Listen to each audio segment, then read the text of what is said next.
So I've spoken down here before at the executive lecture series, and I've taught I don't know how many classes over the years. And it's kind of interesting when I come speak to a group. This is the first group that I would say is actually geared towards entrepreneurship. Normally it's business students or finance students or the personal financial planning classes that I'm speaking in, or economics. So it's kind of fun to actually be in a entrepreneurship related class or lecture series. So, because in reality, that's what I am. I'm an entrepreneur. I started at a very young age and was always trying to come up with ideas. In fact, I started my first business at 6 years old. And you'll laugh when I tell you what the business was. My grandmother owned a couple of beauty salons, and this is back in the 60s. Yes, I'm that old. Back in the 60s, and the women would come in and get their hair done, and then they had to sit in these big, huge drying machines with the thing that came down over their head, or they had the big pouchy thing on with the blow dryer, hose, vacuum hose that was blowing hot air into their helmet, whatever they were wearing. And they would sit there for 40 minutes or an hour, depending on, you remember this, Teresa? I'm a lot younger than you. Okay, you're a lot younger. Okay, so you don't remember this. Okay, good. All right, well, lucky you. So I'm really old, but I used to go in every Saturday morning as a 6-year-old kid, and I would look at these women sitting there getting their hair dried, and I'd kind of chuckle to myself because they looked like aliens being brainwashed or something. That's how my 6-year-old mind worked. But I started thinking, well, they're sitting there for a long time and they're not doing anything. And I went to my grandma, 6 years old, and I said, I think I could make some money on Saturday mornings for a couple hours if you're willing to let me do something. And she goes, well, what is it you want to do? And I said, well, I was thinking, they're sitting there and all they're doing is reading magazines or they're staring out the window. What if I did their nails, like fingernails? Did their, coat them and paint them and trim them and do the cuticle, care. And she goes, you think you can do that? And I said, yeah, I think I can. She goes, okay, I'll tell you what. You do my hands first. And if you can do my hands, now I'm 6 years old. If you can do my hands and do it well enough, I'll let you come in on Saturday mornings.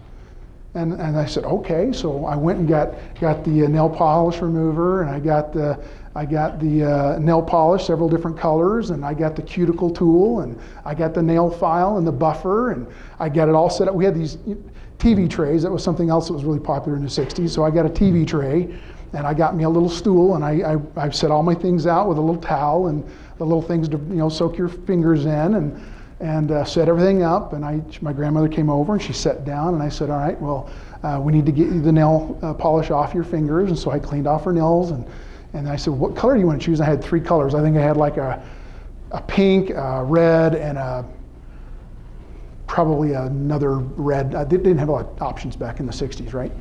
So she picked the nail polish out, and I cleaned her nails, and I cleaned the cuticles and pushed them back and made them look nice and neat.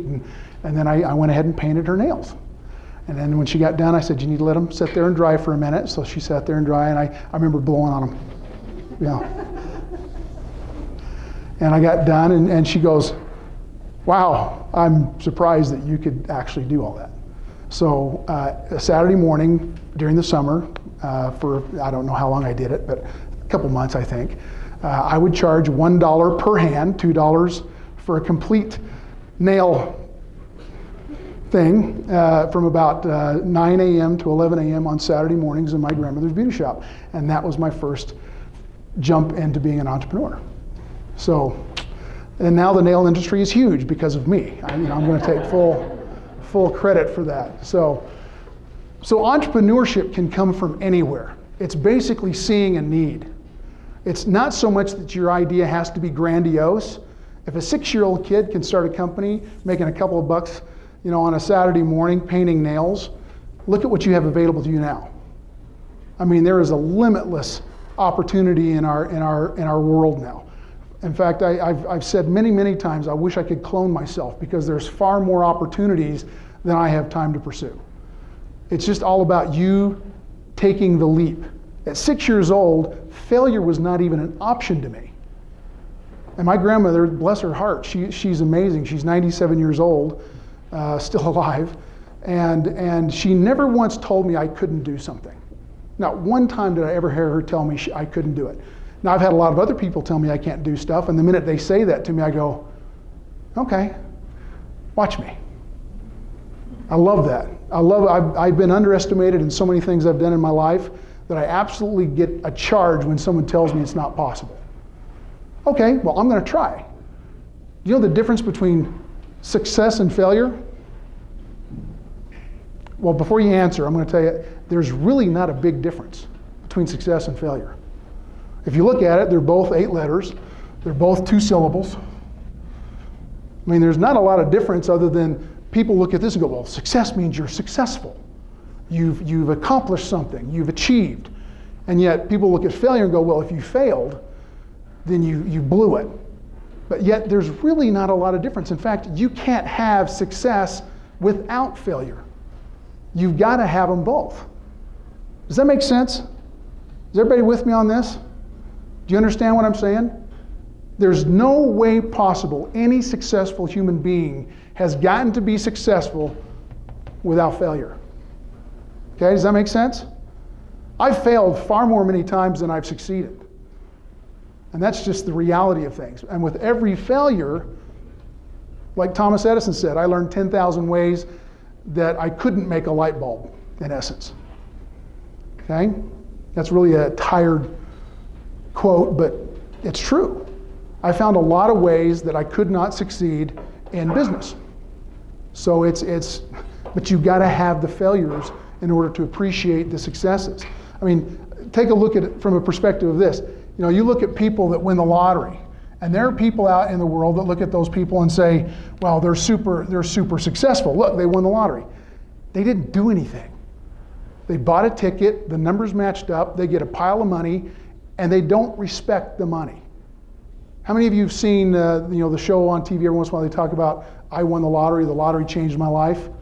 How many of them are broke within 5 to 10 years? The majority of them are broke and sometimes in worse shape. There was one lady I knew particularly out of Kansas City, I believe. She won the lottery. I didn't know her personally. I just heard from her neighbors.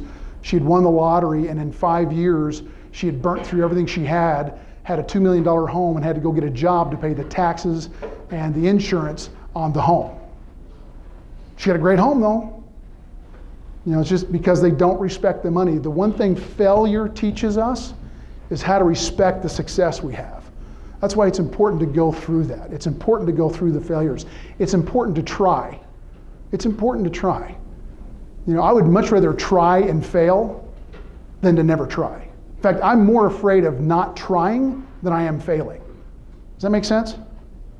I would rather try and fail than not try. Because if you don't ever try, you're guaranteed failure. You'll never even know if you can or cannot do something. You know, so you've got to try. So whatever your idea is, whether it's a product or it's a service, it doesn't matter. You know, if you don't try to do it, if you don't tinker with it, if you don't bounce it off people, you'll never know if it's going to work or not. You know, there's tons of stories that I've heard out there. I mean, I've even had friends do it. We're walking down the street, we walk by a storefront, guy looks in the store and he sees a product and goes, oh my gosh, I thought of that several years ago. And you didn't do anything with it. And somebody else did, and now they have a product that's being sold, and you're going, ah! You know, without a show of hands, has anybody ever had that happen to them? No? Yeah? Mark raises his hand. You know, so it happens. So I would say that you've got to dare to dream big. You know, I know that's cliche, but you've got to dare to dream big. Who cares what other people think? You know, if you're not willing to take the bull by the horns and throw yourself out there and try something, you're never going to know what you're capable of accomplishing. You know, that's just the reality of this world. You know, this world does not reward people who don't try. You know, and yes, this world will also beat up the guy that stumbles and falls because everybody else goes, ha ha ha, see, he failed, just to make themselves feel better. But when you look at the winners, the people that have stepped through that, stepped through adversity, stepped through people telling them they couldn't do it, or that they weren't smart enough, or they didn't have enough behind them, or didn't have enough money, or their background didn't allow them to do whatever it is they wanted to do, but yet they overcome all that and achieve. Bill Gates, Harvard dropout. It doesn't matter. It doesn't matter. All it matters is that you put forth every effort you can to achieve whatever it is you're trying to do, whatever your business idea is. Again, whether it's a product, whether it's a service, whether it's on the internet, whether it's on the storefront, doesn't matter. If you're not willing to put yourself out there and give it, now, does that mean that you're not gonna sacrifice? It absolutely means you're gonna sacrifice. I've had a couple companies that I've started, and I had to go beg, borrow, and steal every dime I can get my hands on to get the thing launched. And a couple of them worked out okay, and a lot of them didn't. I found myself in debt on more than a few occasions, and not only in debt, but like debt up to here. I remember at one point in time thinking that broke was up here. This is broke, and then I'm here. And that's being an entrepreneur. That's being an entrepreneur. It's believing so much in your idea that you're willing to risk everything you have. Because at the end of the day, even if it doesn't succeed and you failed, the education and experience that you've gained over that attempt is very, very valuable to you. And in fact, it's so valuable that I almost want you all to go out and fail several times. Now, who's going to tell you that? Okay, I'm going to talk very real to you. I hope all of you have the opportunity to fail a couple of times with some of the things that you're doing. Because in doing so, you're going to learn a ton. And when you do get your success, when you do have that success, and it will come, you're going to appreciate it more, you're going to respect it more, and you're not going to let it ever get away from you. Make sense? I know I've got so much time. You'll 10 minutes too. Well, that's the whole thing. But I know I'm supposed to present for 25 minutes and then Q&A for 25 minutes. So we're about 5 more minutes, and then we'll do some question and answer. Whenever you want. Okay. Good. So let me share another story about failure with you, because I think it's important that you understand this. When I was in college, actually here, I went to the Woodbury School of Business. I was in the business management program and then transferred to the University of Utah. But when I was here, I was involved in an organization called DEX, Delta Epsilon Chi, or DECA. Anybody know who that is? They still have that program here on campus? Okay. We kicked butt. The years I was here, I took state 3 years in a row, and I took second nationals 1 year. We had a great group of guys, great group of people, men and women in that organization. And a buddy of mine and I, John Startup, who owns the Startup Candy Company, came up with a program called Business Trivia to help kids prepare for competency-based exams. And we didn't sell a ton of them, but we marketed it, put the board together, and sold a few of them. I don't even think we broke even when everything was said and done, but we learned a ton from that experience. The one bad thing that came out of that is that back then it wasn't computer and words check and all that stuff. Back in the 80s, that still was all kind of coming online.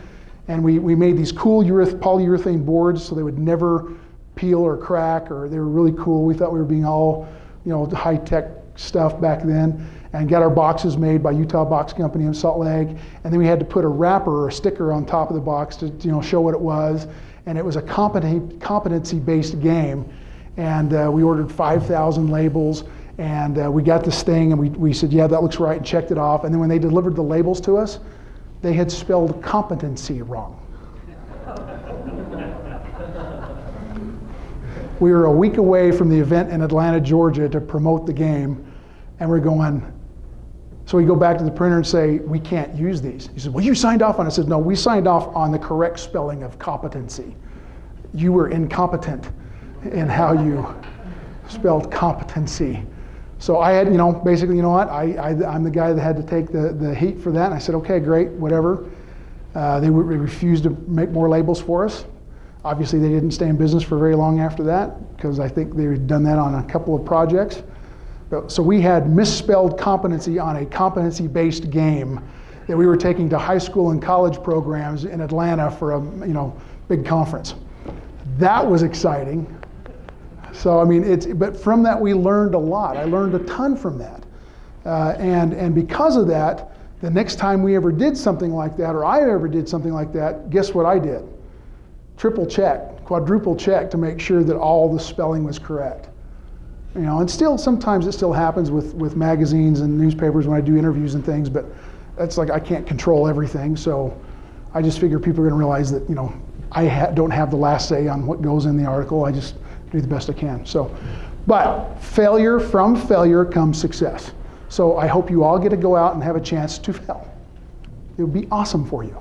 It's a great learning tool. Hopefully you don't go bankrupt when you fail. That's something you need to be somewhat careful of, is that you don't want to bet the farm unless you've got all your ducks in a row. But it's okay to fail because you're going to learn from that. I've never had to declare bankruptcy from a venture that I was going into. So, okay, so I think we're about there. So here's what I'm going to do. Let's open it up to questions. I've got a ton more stories I can tell, but I want to kind of get some interaction from you, things that you guys might be doing or questions you might have about starting a business or starting a project. I can talk about a myriad of things from, business, the type of organization that you can set up, or how you should set up your business, what type of entity, LLC, S Corp. We can talk about some funding options out there. There are several different funding options. We can talk a number of marketing, social media. I've kind of dabbled in all of that. So let's go ahead and open it up to a few questions. Yeah. Yeah, so my major is political science, and then I'm going to law school next year and doing an MBA JD. Okay. And I'm very interested in working in startups on kind of the business legal side of it. Mm-hmm. From your experience in working with different startups and funding those activities, things like that, how has an MBA JD been a part of that? Oddly enough, I work with a lot of attorneys.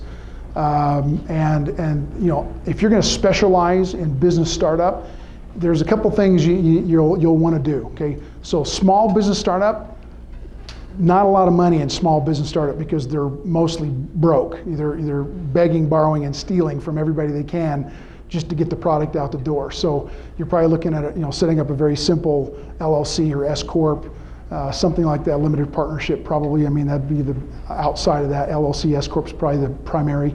So there's not a lot of money to be made in that. Where you really start getting into it is as the company grows and they start becoming more viable, then they're going to need an MBA JD. I mean, they're going to need that expertise and background to make sure that their articles are set, that their profit sharing programs are set up correctly, that they're moving in a solid direction, that they're able to copyright and protect and patent whatever they need to. So having connections with copyright and patent attorneys is going to be very, very valuable to those clients. So that's something you'll definitely want to network with and grow that kind of a connection so that you can bring all that to the table. I mean, you kind of want to be a one-stop shop. Does that make sense? I mean, maybe you don't have it in your firm, but you have that available to you. That's one of the things that we at my firm, we've done really, really well. We've got attorneys that specialize in estate planning. We have attorneys that specialize in business planning, partnership planning, things like that. So we actually will connect with them and bring them into our clients as we need to. So we've created kind of professional partnerships within our industry so that when the client comes to us, we say, oh, you need help with ABC, great. We have a couple people that you can talk to, which keeps them loyal to you and your firm. Does that help? Yeah, absolutely. Okay, all right, good question. Right over here. Have you ever created an app, or are you familiar with apps? I am extremely familiar with apps. Can I ask, what is your method to going about starting up an app, or who you have, obviously through networking and connections, you have a lot of developers and helpers, right? I am fortunate enough, and I would have to say that this is more genetics than it is a professional network. But my little brother, who also went to school here, actually designs and develops apps for people like Fox News, Joel Osteen. Some of the stuff he does is insane. In fact, the election boards that they have on news now when they're doing the election and they do the drill down and show he actually wrote that program in 25 minutes while sitting in a Fox News board meeting while they were trying to figure out what they wanted to do with the election campaign in 2008. He goes, what if we do something like this? So guess who ended up being the head at 22 years old, the head of the technology department at Fox? My little brother, smart ass. You know, so apps can play a very, very big role, and there's tons of money to be made in apps. I mean, he's shown me that. I mean, with what he's done. So I think app development can be very viable. App development has also gotten very expensive. I mean, just a cheap app, like that doesn't hardly do anything, you're going to be looking at $5,000. You know, if you're looking at anything. The stuff that my brother does, we're talking $50,000 to $100,000 because of all the bells and whistles and video and graphics and all the stuff that goes in it. But there's money to be made in apps if you happen on the right combination of things that the social environment wants. Follow-up question? The best way to, I guess, fund that, would you say, is getting in with somebody that will invest in your idea, that trusts your idea? Well, so, okay. I know there's a question down here, but I think this is viable. So funding, let's talk funding a little bit. One of the things, I invest in some venture funds a little bit, not a ton, but I do a little of that on the side. And one of the things that I'll tell you that is always looked at when I talk to venture capital or crowdfunding or any of that kind of stuff, actually crowdfunding, we do more crowdfunding than venture funding, I apologize, is that we want to see that the person bringing the idea to the table has put some of their own money into the deal. I mean, that is an absolute must. If you're not willing to invest in your own idea, why the hell should I? You know, so you've got to show that you're willing to put something into that deal to get it off the ground. And maybe it's not very much. Maybe you don't have a lot. But if people come to us and they want to invest in a business, and I'm saying that rhetorically, we want to see that they're investing in their own idea.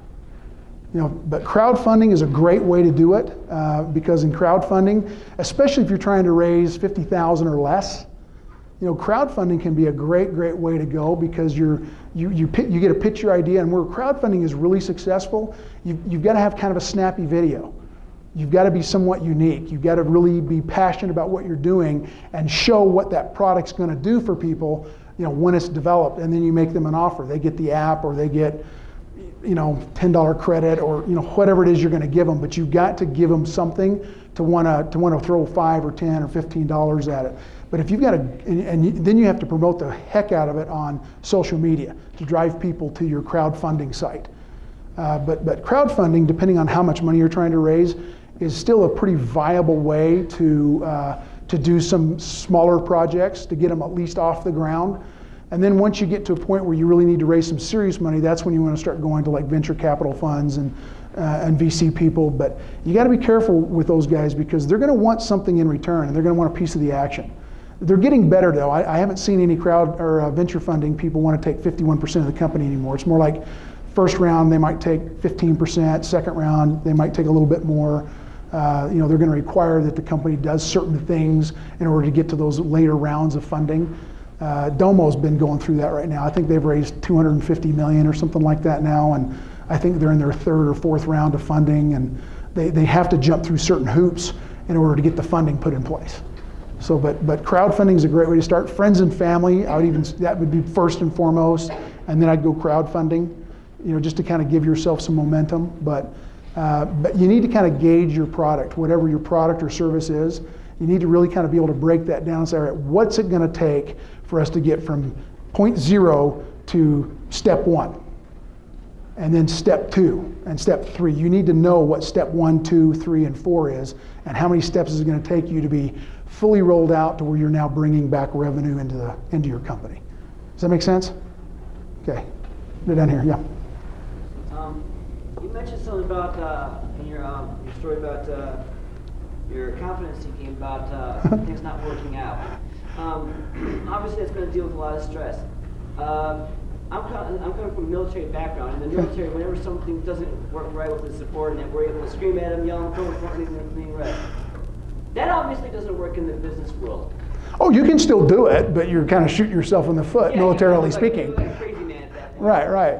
How do you deal with that kind of frustration? That is a great question. Do I want to give you the honest answer, or do I want to give you the PC answer?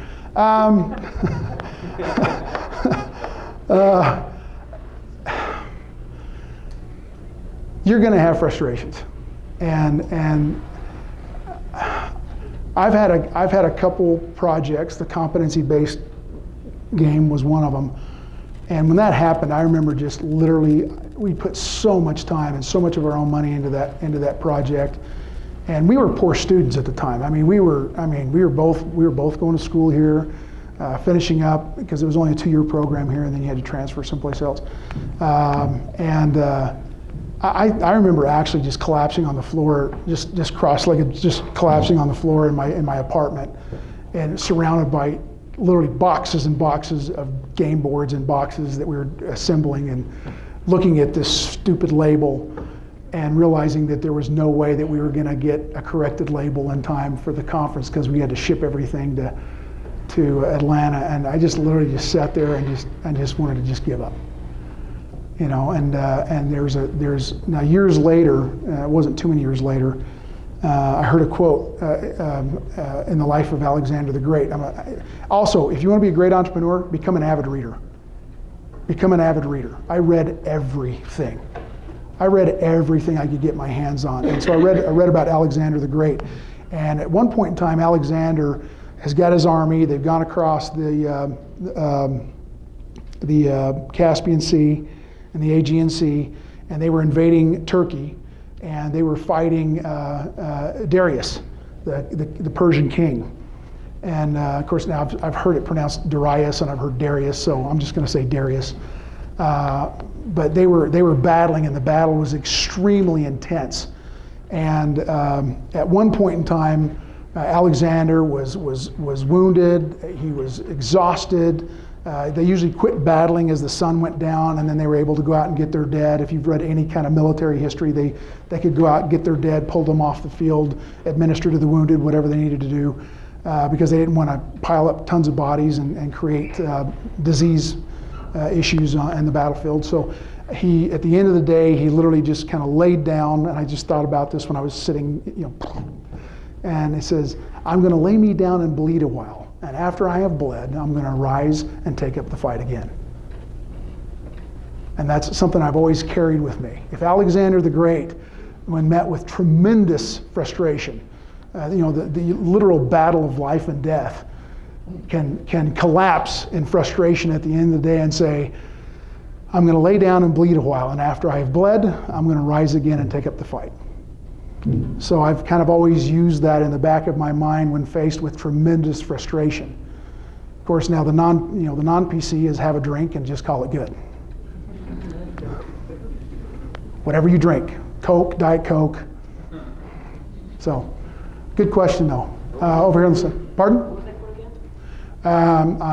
I will lay me down and bleed a while, and after I have bled, I will rise again and take up the fight. So, 2 questions. Are you the same Rollins that is associated with the Rollins Center for Entrepreneurship Technology? That's my cousin Kevin. Okay. So He's the big wig. He's the Mitt Romney, Bain Capital, former president, Dell Computers. Yeah, I'm like a shirt tail relative of Kevin. Yeah, he's got a brother named Craig R. Rollins. I'm Craig M. Just to make that distinguish. Now Kevin's a pretty sharp cookie though. In fact, his dad was an entrepreneur too. They had a place in Provo years ago called the Pop Shop, and his dad ran Rollins Brown and Gunnell here in Provo. That was an old engineering firm. But yeah, they're shirt tail relatives. It's pretty distant. So, good question. Do you have another question? Yeah. The other question is, do you think that schools or universities like BYU have basically do institutions have an influence on the entrepreneurship experience? So a lot of dropouts from Harvard create but and a lot of BYU students are successful too. But Cassie's like a successful person. So I'm gonna start the answer to that question going. I went to UVU and then I went to the University of Utah. So my opinion of BYU may not be completely unbiased. Entrepreneurship program. Actually, the Rollins Entrepreneurship Center is they do a great job. They really do. They do a great job up there. I think Steve Peterson's the director of that program still. He's an incredible individual. I think he's very engaged in what they're doing up there. I haven't talked with him in literally years, But from what I hear, they do a good job. I think they're rolling out some good entrepreneurial type individuals, and they've had some good business ideas. In all honesty, I think UVU's rolled out some pretty sharp entrepreneurs. I think we've done a pretty good job here. U of U now, they've got a tremendous program at the Lassonde Entrepreneurship Center up in Salt Lake, and that's one that's just, I think what they're doing up there is very impressive. But I think those programs do lend themselves to helping people get going. I will say that BYU seems to want to have more of an international presence with their entrepreneurship program, and that's kind of that footprint of that school, is that they're looking to make a big splash, so to speak. Whereas you look at Utah and UVU, and you're going to see a lot more local stuff and more national stuff coming out of these programs. Which one's right, which one's wrong? I don't know that there's a right or wrong. I just think that it's just a different focus. But I do think they have great value. I think all the entrepreneurship programs that I've seen have had a tremendous impact on what the students are learning and able to do when they start that first one or two projects. So yeah, I think they're valuable. I don't think it's going to hurt you. It's definitely not going to do that. Does that answer your question? Yeah. Okay. Any other questions? Yeah. You had said that you were in the service industry right now, with financial advisors and investments and things like that. And I'm just wondering if you still find an outlet for yourself to create products. You said there's so many opportunities out there which you call yourself, and I wonder what those opportunities are, or if they're still creating opportunities that you find for yourself. Well, yes and no. Our industry, I do own a financial planning firm. LJ Cooper is the financial planning firm that I'm a partner in, located up here on 8th North. We have offices in Utah, Colorado, and Florida. It's hard to create product in the financial services industry simply because it is a very regulatory environment, and so rules and regulations and SEC and all those people are always involved in everything you do. So probably the thing that I would say that we create more than anything is service offerings, what we can provide to our clients, how we can provide that to our clients to give them the best experience possible. One of the things that we discovered a number of years ago was, the big firms like the Merrill Lynch's and the Goldman Sachs and the Fidelities, they literally just didn't have time for anybody if they didn't have at least $10 million or more dollars. They just really, in fact, Merrill Lynch a number of years ago sent out a memo, I think it was like 2005 or 2006, that anybody that had $5 million of investable net worth with them or less was being sent to a call center. Well, I think $5 million is a lot of money. And if I'm an individual that's busted my butt, whatever it was I was doing, and had $5 million of investable assets with a firm, I would expect to talk to the same person every time I called in. But yet they did. They shifted them all down to a call center. So guess what we did? We're really good at helping people between $500,000 and $5 million. And in fact, when you call our firm, you're going to talk to your advisor every time. And if your advisor isn't available, you're going to talk to his assistant, and they'll forward him to your cell phone.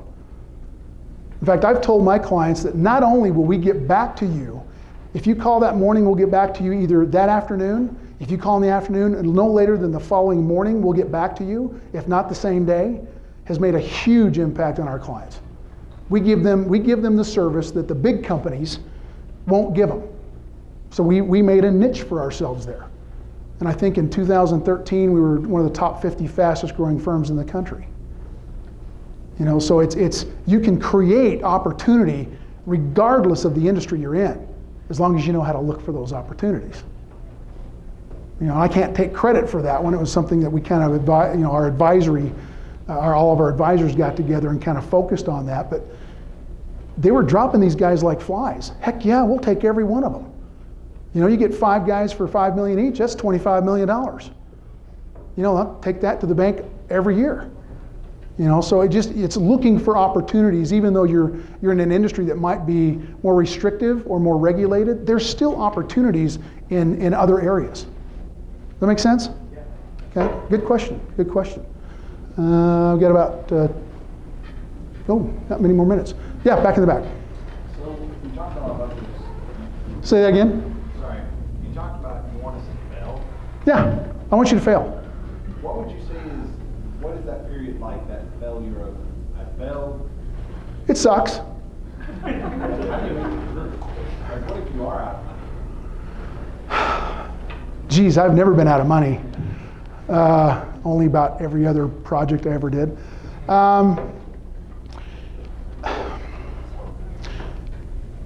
The reason you need to fail and go through that is so that you understand what it's like and that it's not the end of the world. Failure is not the end of the world.